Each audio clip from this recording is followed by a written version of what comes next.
국민을 위한 요 구절 많이 아시죠? 자유민주주의 슬로건입니다. 1864년 제16대 미국 대통령 에브라함 링컨이 게티즈버그 연설에서 하면서 굉장히 유명해진 한 줄입니다. 근데 이 글귀가 수백 년 전의 것을 인용했다는 걸 아십니까? 자, 14세기 위클리프가 번역한 영어 성경의 소표지에 기록되어 있는 글귀를 제가 영어로 아주 정직한 발음으로 한번 읽어드리겠습니다.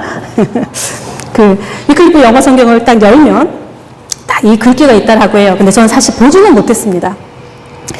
This Bible is for the government of the people, by the people, and for the people. 여기 위클리프 성경, 영어 성경에 딱 열면 이 글이 있다는 거예요. 이 성경은 국민을 위한 정부를 위한 것이다. 위클리프는 정부의 역할이 사람들이 성경에 다가갈수록 있도록 할 수 있는 것이요, 성경이 국민을 위한 정부를 만들어낼 것이라고 믿었습니다. 이제 그것을 에브라함 링컨이 인용한 거예요.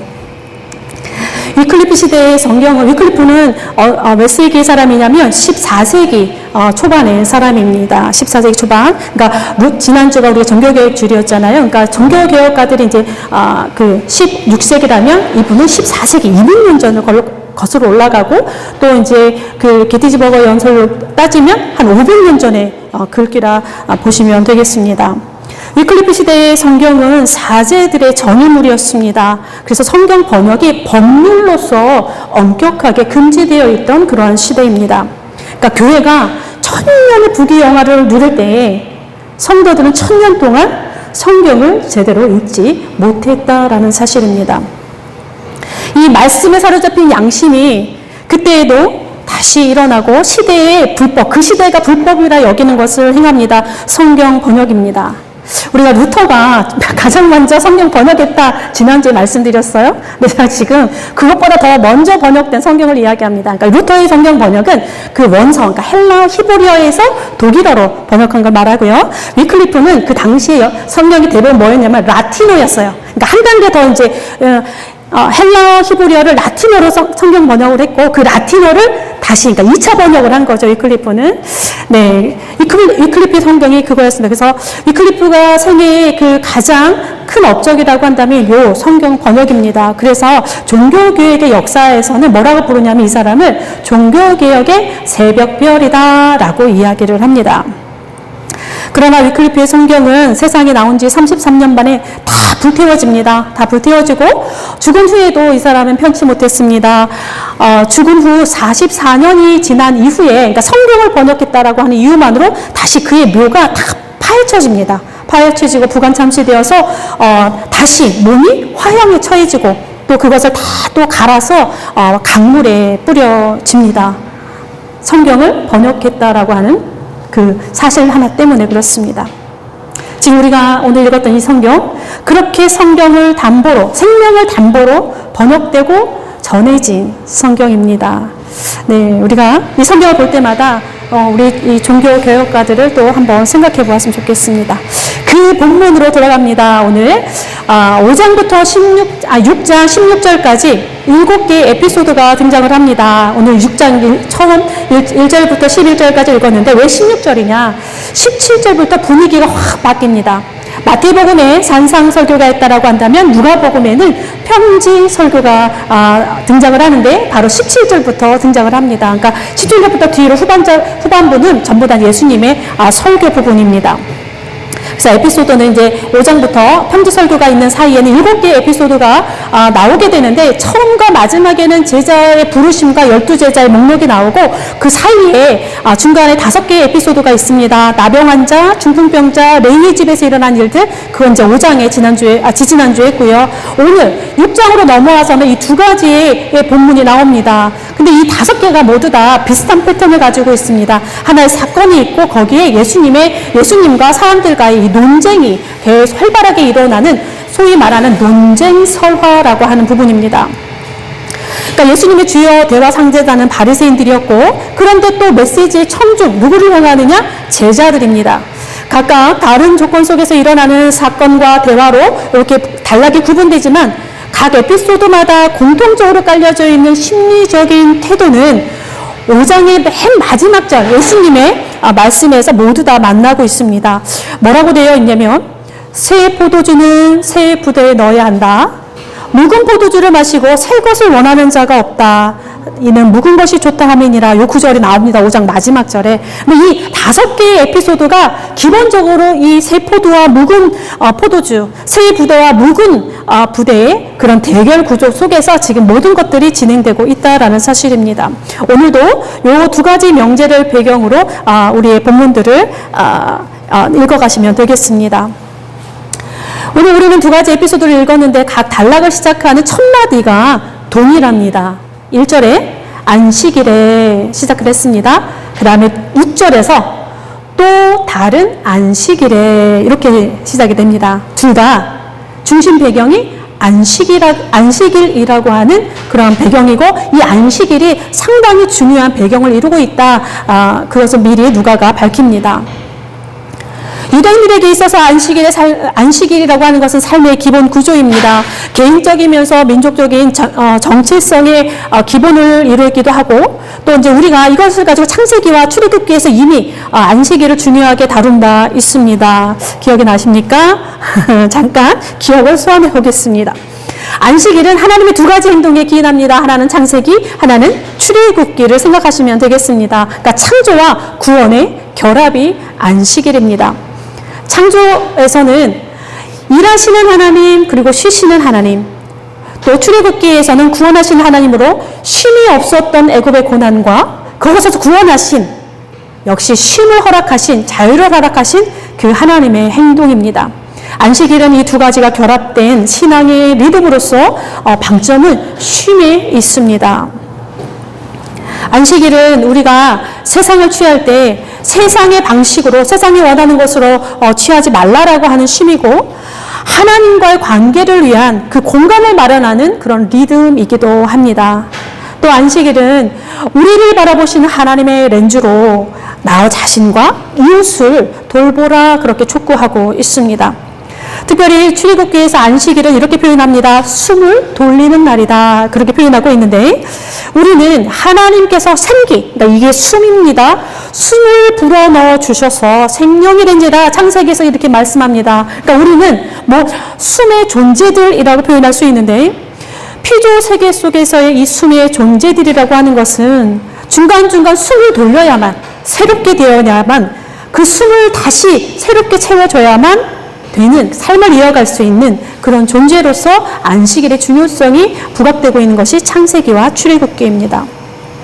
그러니까 창조와 구원의 리듬으로서 숨을 돌려야만 숨의 존재들은 각자의 삶을 각각 영위할 수 있는데 이 리듬에 참여함으로써 인간은 하나님의 창조의 파트너가 되기도 하고 하나님의 형상을 회복하는 그러한 여정 안에 함께 동반하게 됩니다. 지금 그 안식일이 문제가 되고 있습니다.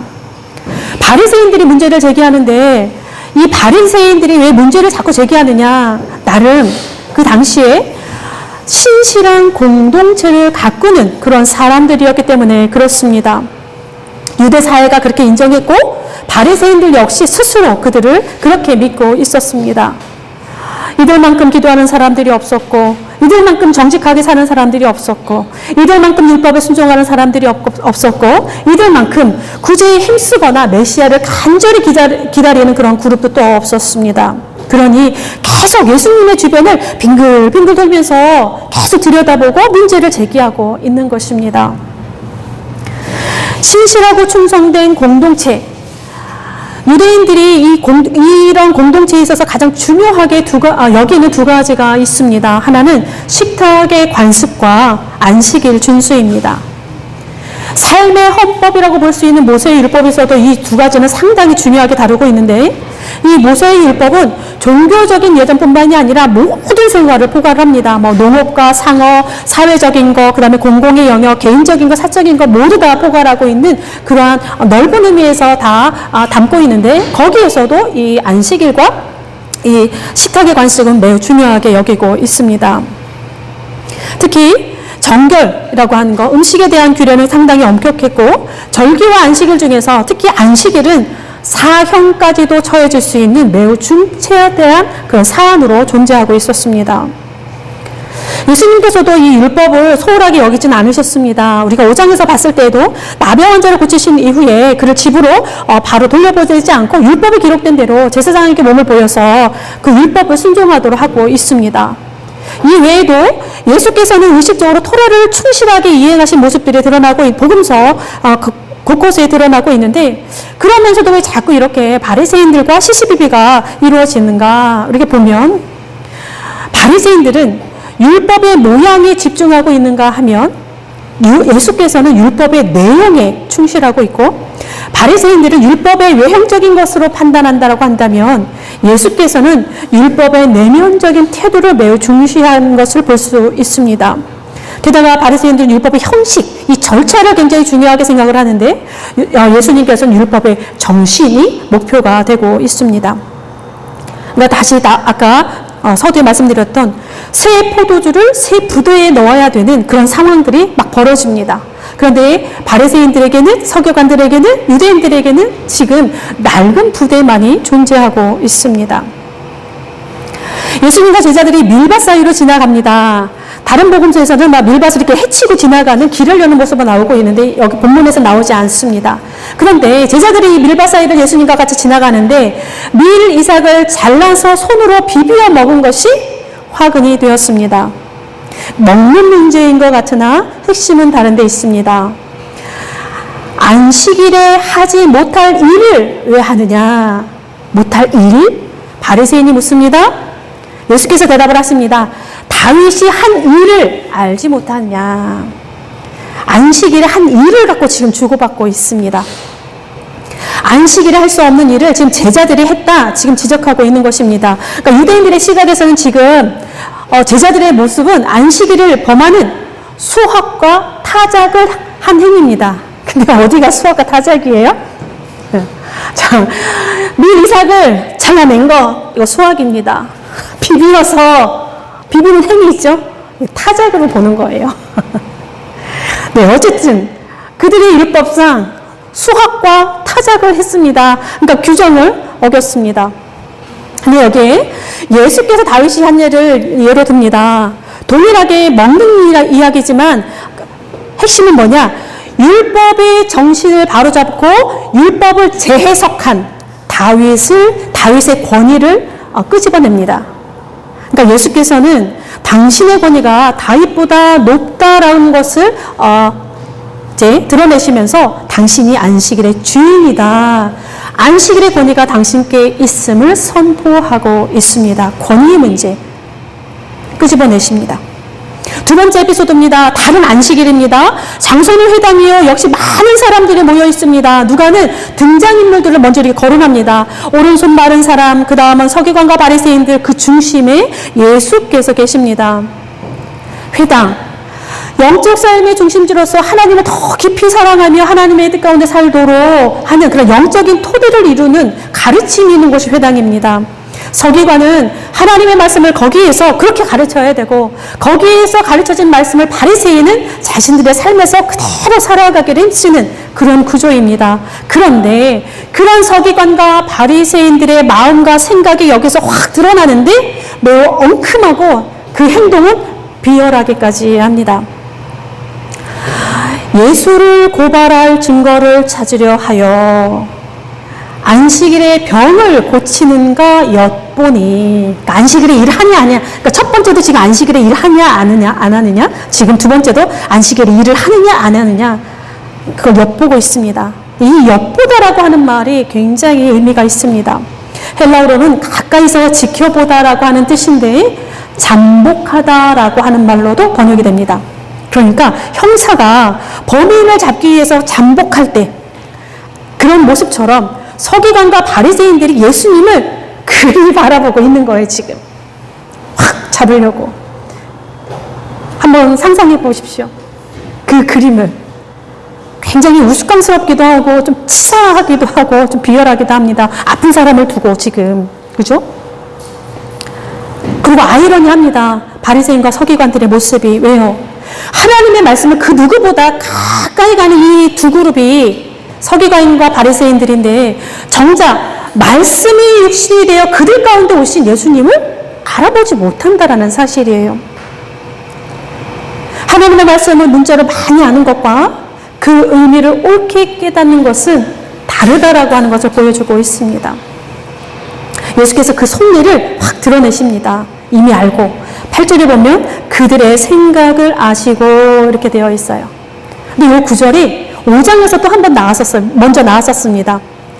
중풍병자에게 죄사함을 선포하니 서기관들과 바리새인들이 술렁거리면서 신성모독이라 막 그렇게 속으로 그리고 주고받았습니다. 그때도 예수께서 그들의 생각을 미리 아시고 드러내셨습니다. 자, 마음의 생각을 드러내시는 예수 그리스도. 이미 1장에서 시므온이 예수께서 사람의 마음의 생각을 드러내신다. 그런 분이다. 그래서 그 말씀을 듣는 자는 패하거나 흥하거나 이런 구절로 먼저 예언한 바 있습니다. 그것이 다시 반복되는 순간입니다. 근데 예수님은 더 황당한, 그러니까 서기관과 바리새인들이 보기에 더 황당한 그런 행동을 하십니다. 모두가 보란 듯이 오른손 마른 자를 중간에 딱 세웁니다. 사람들이 그렇게 지켜보고 있으면 그냥 몰래 가서 거쳐주시면 되지. 그죠? 그럴 수도 있는데 그렇게 안 하셔요, 예수님도. 의도적인 도발을 하고 계시는 그런 모습입니다. 그리고 그에게 손을 내밀라 말씀하시고 그가 손을 내미니 회복되었다 그렇게 표현되어 있습니다. 근데 여기도 사실은 조금 이해가 안 되는 부분이 있습니다. 뭐냐면 손 마른 자에게 그 마른 손을 내밀라는 거예요. 어떻게 내밉니까? 말라서 움직이지를 못하는데. 5장에서 중풍병자도 그랬어요.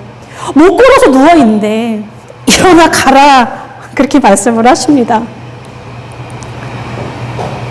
중풍병자와 예수님, 또 오늘 오른손 마른 자와 예수님, 그 사이에 주고받는 시선을 한번 이렇게 그림을 한번 그려봤습니다. 서기관과 바리새인들이 바라보는 그런 시선이 아니라 두 사이에 아픈 이와 예수님 그 사이에 주고받는 대화. 하나는 믿음이었을 것이고 예수님에게 나오시는 것은 그 존재를 향한 사랑의 눈빛이 오고 갔지 않았을까 싶습니다. 아마도 분명 예수님께서는 그의 연약한 자의 눈을 바라보시면서 일어나 걸으라 하셨을 것이고 또 손 마른 자의 눈을 바라보시면서 네 손을 내밀라 하셨을 것입니다. 예수님의 베드로가 말씀에 의지하여서 깊은 곳으로 다시 간 것처럼 아마 이 두 사람은 예수님의 그 사랑의 눈빛에 의지하여 자신들의 그 연약한 것을 내어드렸습니다. 그랬더니 일어나 걸었고 그랬더니 손이 회복되었습니다. 동일하게 하나님의 나라를 맛보는 그러한 현장이 되었습니다. 그런데 다른 사람들에게는 이렇게 하나님의 나라가 임재하는 것, 그것을 경험한 사람들이 있는가 하면 같은 공간에 있으나 또 다른 것을 경험하는 사람들이 있습니다. 좀 전에 얘기했던 서기관과 바리새인들, 예수님을 오직 고발할 틈을 찾는 이들에게 눈은 어디에 있었느냐? 다른 곳에 있었습니다. 하나님의 나라가 아닙니다. 오른손 마른 사람의 존재와 삶 따위는 관심이 없습니다. 병자를 바라보는 그들의 시선은 그저 사물에 불과했습니다. 자, 그 사람의 아픈 이의 고단한 삶이라고 하는 것, 그가 가지고 있는 그가 겪었을 외로움이라고 하는 것은 그들의 눈에 보이지 않습니다. 그저 자신의 목적을 위한 도구였습니다. 손 마른 자를 어떻게 하나 쳐다보았던 것이 이들입니다. 예수께서는 예리한 눈으로 이들에게 묻습니다. 안식일에 선을 행하는 것과 악을 행하는 것, 생명을 구하는 것과 죽이는 것, 어느 것이 옳으냐? 자, 우리가 초반에 안식일에서 일을 하는 거가 문제가 되었죠. 근데 지금 예수님께서 무슨 말을 하시느냐? 선을 행하는 것과 악을 행하는 것, 생명을 구하는 것과 죽이는 것, 이것도 일이에요. 그죠? 일을 하느냐 안 하느냐 이 문제가 아니라 안식일의 의미, 안식일의 정신을 지금 확 끄집어내면서 어느 것이 옳으냐 묻고 계십니다. 그러니까 안식일에 행해지는 그 무엇이 아니라 안식일이 왜 우리에게 주어졌는지를 지금 질문하고 있는 것입니다. 어느 것이 옳으냐? 이 옳다라고 하는 말은 합당하냐라고 하는 단어입니다. 그러니까 우리가 하나님의 법을 가늠하는 기준이 여기에 있습니다. 하나님 앞에서 무엇이 합당한가? 라고 하는 것입니다. 이 물음은 우리의 삶과 예배, 이 전체를 정돈하는 그러한 물음이 되어야 합니다. 지난주에 우리 하나님 앞에서의 양심을 나누었습니다. 그 하나님 앞에서의 양심이 우리에게 그러한 질문을 하지 않겠습니까?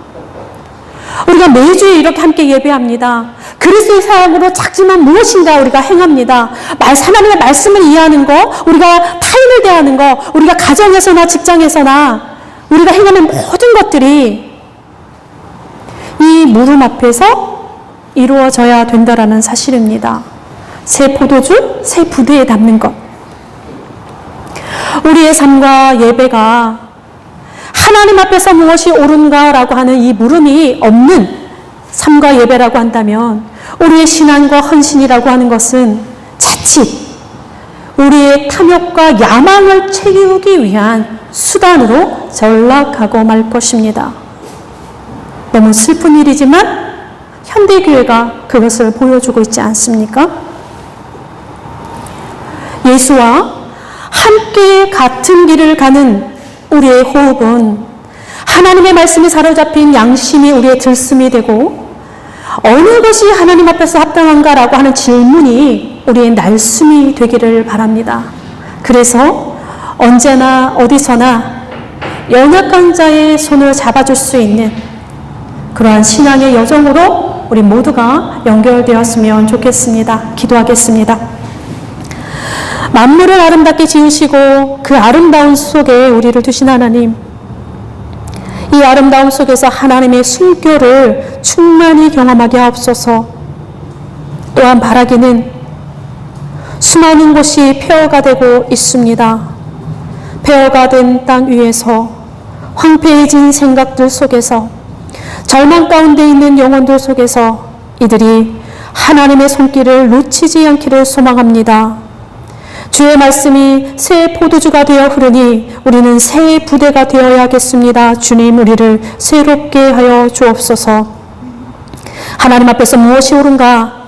이 질문이 우리의 삶을 이끌어가는 이정표가 되게 하시고 묵은 포도주에 취하여 주님의 시선을 놓치지 않게 하옵소서. 책 읽는 교회 가족들을 그리스도의 평화로 굳게 붙들어 주옵소서. 생명으로 심으로 우리에게 오시는 예수 그리스도의 이름으로 기도드립니다. 아멘.